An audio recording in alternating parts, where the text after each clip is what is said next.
C spiritual ప్రేక్షకులకు స్వాగతం. ఈ వారం రాశిఫలాలు పరిశీలిద్దాం.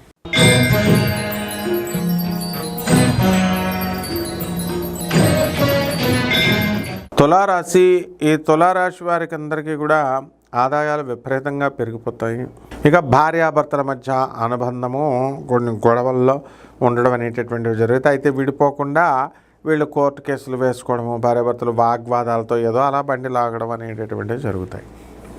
అయితే ఈ యొక్క తులారాశి వారి పిల్లలందరూ కూడా కాస్త మనశ్శాంతి లోపము చేయడము ఇలాంటివన్నీ కూడా చేస్తారు.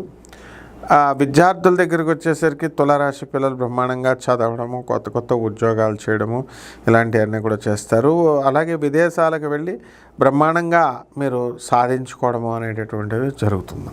మీరంతా కూడా వెళ్ళడం అనేటటువంటివి జరుగుతాయి. కేవలం సాఫ్ట్వేర్ ఇంజనీర్లే కాకుండా ఇతర ప్రైవేట్ ఉద్యోగస్తులు కూడా విదేశాలకు వెళ్ళడానికి ప్రయత్నాలు ఈ వారం చేస్తారు. పరిహారాల దగ్గరికి వచ్చేసరికి మనకి రాహు జపం చేసుకోండి, రాహు స్తోత్రాలు చదవండి, రాహువుకి కిలోంపావు మినుముల్ని ఆవుపేడ రంగు ఉన్నటువంటి వస్త్రాలనిచ్చి పేద బ్రాహ్మణులకి శనివారం నాడు ఉదయం 8 గంటలకు దానం చేసుకోండి. అలాగే దశమహావిద్యల్లో ఒకటైనటువంటి మన అమ్మవారు బగళాముఖి అమ్మవారి యొక్క మంత్రజపాన్ని చేసుకోవడం ద్వారా బ్రహ్మాండంగా ఉంటుంది. శుభమస్తు.